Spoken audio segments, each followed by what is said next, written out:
Digital arrest భయంతో మానసిక ఒత్తిడికి గురైన ఓ 74 సంవత్సరాల మహిళ మరణించిన తర్వాత కూడా ఆ మహిళ సంచలనం రేపిన విషయం తెలిసిందే. ఫోన్కు వాట్సాప్ మెసేజ్లు రావడంతో కుమారులు ఈ విషయాన్ని పసిగట్టి హైదరాబాద్ సైబర్ క్రైమ్ పోలీసులకు ఫిర్యాదు చేసిన విషయం తెలిసిందే. ఈ నేపథ్యంలో సిసిఎస్ సైబర్ క్రైమ్ పోలీసులు అంటూ శనివారం డిజిటల్ అరెస్టులు చేశారు. జూలై నుంచి సెప్టెంబర్ వరకు జరిగిన డిజిటల్ అరెస్ట్ మోసాలను విచారించారు. ఈ మోసాల్లో మొత్తం 2.50 కోట్ల రూపాయలను సైబర్ నేరగాళ్లు కొట్టేశారని తేల్చేశారు. కాబట్టి డిజిటల్ అరెస్ట్ అనగానే భయపడొద్దని సూచిస్తున్నారు. డిజిటల్ అరెస్ట్ తో మోసపోయిన ఘటనల వివరాలు: హబ్సిగూడకి చెందిన 83 సంవత్సరాల సీనియర్ సిటిజన్ కు ట్రాయ్ డిపార్ట్మెంట్ నుంచి కాల్ చేస్తున్నామని చెప్పి వారిని భయపెట్టి భయాందోళనకు గురి చేసి వాట్సాప్ కాల్ చేసి పరిచయం చేసుకుంటూ ఉన్నారు. అలాగే నకిలీ ఏటీఎం కార్డులు, సుప్రీంకోర్టు నుండి నోటీసులను పంపించారు. భయాందోళనకు గురి అయిన బాధితుడు ఈ విషయాన్ని ఎవరికి చెప్పకుండా ఉండడానికి 80.64 లక్షలు సైబర్ దొంగల ఖాతాకు పంపించేశారు. సికింద్రాబాద్లోని 65 సంవత్సరాల వ్యక్తికి గుర్తు తెలియని వ్యక్తులు వాట్సాప్ కాల్ చేసి మీతో సిబిఐ అధికారి మాట్లాడుతున్నాడని చెప్పి వీడియో కాల్ కనెక్ట్ చేశారు.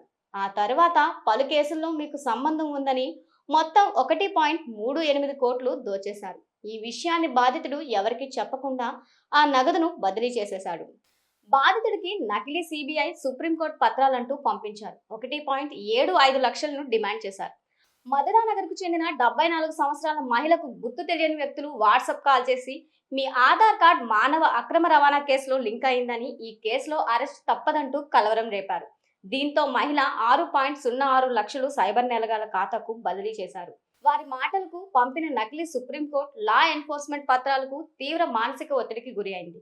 దీంతో హార్ట్అటాక్ గురి అయి మరణించింది. అంత్యక్రియలు పూర్తయిన తర్వాత కూడా వాట్సాప్ కు వీడియో కాల్స్, మెసేజ్లు వస్తూ ఉండడంతో కుటుంబ సభ్యులు గమనించి పోలీసులకు ఫిర్యాదు చేశారు. నగరానికి చెందిన 75 సంవత్సరాల సీనియర్ సిటిజన్లు గుర్తు తెలియని వ్యక్తులు ఫోన్ చేసి మీ కెనరా బ్యాంక్ లో భారీగా అక్రమ ఆర్థిక లావాదేవీలు జరిగాయని గాబరా పెట్టారు. వాట్సాప్ వీడియో కాల్లో పోలీస్ డ్రెస్ లో ఉన్న వ్యక్తిని ఐపీఎస్ ఆఫీసర్ అంటూ భయానికి గురి చేసి 21 లక్షలను డిమాండ్ చేశారు. దీంతో భయపడ్డ బాధితుడు మోసగాళ్ల బ్యాంక్ ఖాతాకు డబ్బులను బదిలీ చేశాడు. ఇలా సైబర్ నేరగాళ్లు సీనియర్ సిటిజన్లను టార్గెట్ చేసుకుంటూ కోట్లు కొట్టేస్తుండడం కలకలం రేపుతోంది.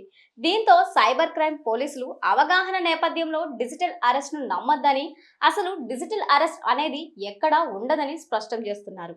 ఏదైనా అనుమానం వస్తే ఫిర్యాదు చేయమని విజ్ఞప్తి చేస్తున్నారు.